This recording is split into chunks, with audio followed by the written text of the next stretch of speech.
Hello and thanks for joining us for COD News. I'm Rob Johnson. And I'm Emily Hill. Topping our news today, the Chicago Teachers Union says it's ready to strike, and it's not alone.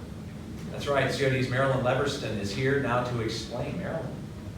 In less than 2 weeks, members of the Chicago Teachers Union and workers for the Chicago Park District plan to walk out. Unless new deals are reached, both will go on strike October the 17th. The CTU wants paid prep time for teachers, which could mean a shorter school day. The union also wants higher wages and various work environment improvements. What makes this unique is that in the past, if there was a school strike, kids were sent to Park District facilities, since most parents work. But with the Park District also potentially going on strike, it begs the question, where will the children go? Mayor Lightfoot says that's not a concern. City workers will make sure school buildings are open so kids will have a safe, warm place to stay and eat. That also means children will be forced to cross picket lines.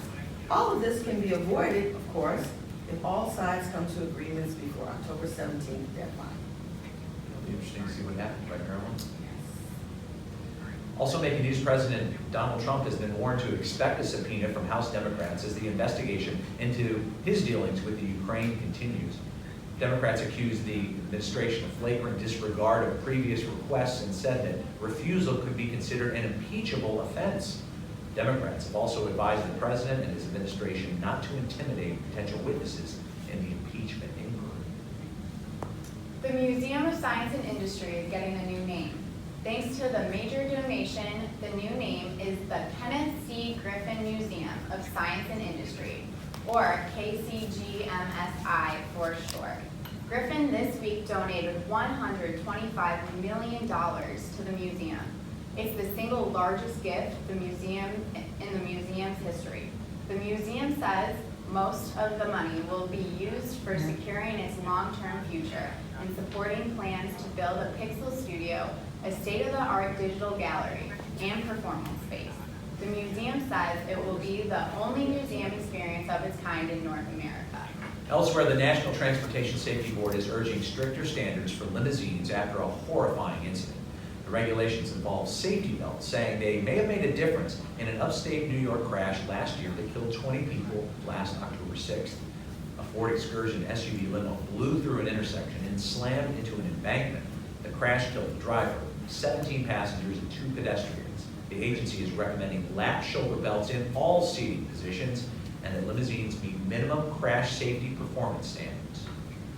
The victims of the October 2017 mass shooting in Las Vegas will receive up to $800 million in an agreement with the owners of the Mandalay Bay Resorts and Casino. The gunman, who killed 58 people and wounded hundreds more, fired from a window in the hotel at an outdoor country music festival.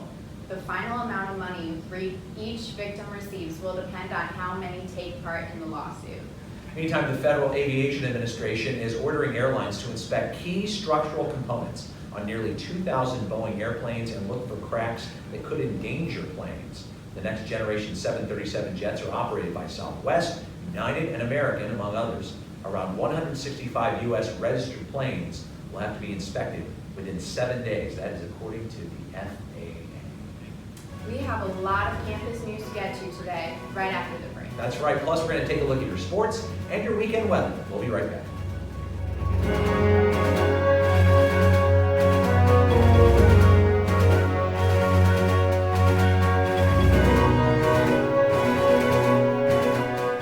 Wow. I don't drink a lot, but when I do, it's because of College of DuPage.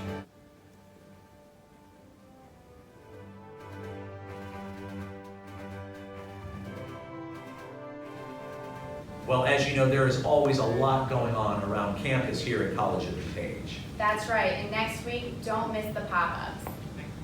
On Monday night, at the SC Atrium, you can participate in the free cosmetology pop-up salon. Get free blowouts and mini manicures.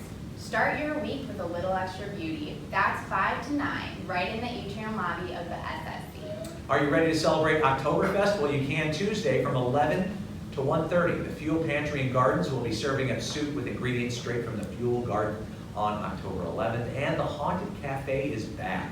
Scary spirits will be joining us on Halloween, so proceed with caution. caution if you want to visit. We're going to turn out of sports, and the 2 and 3 Chaparrals football team will be traveling to Erie Community College in Buffalo, New York this Saturday. The Chaps have beaten Ellsworth and Arkansas Baptist this season and fallen to Asa, New York, Iowa Central, and Georgia Military. Next home game, October 12th, against the Nassau Community College Lions of Toledo, Ohio, and their annual Red Grange Bowl is December 7th at 1 p.m. For COD weather, say goodbye to those overheated early October temps. Fall is here for real. Today we have a high of just 60 degrees, partly sunny, and a low of 50. The weekend's a mixed bag, 65 with showers, and Saturday 64, and sunny on Sunday. Back to class on Monday, partly sunny, high of just 62 degrees, the low 45.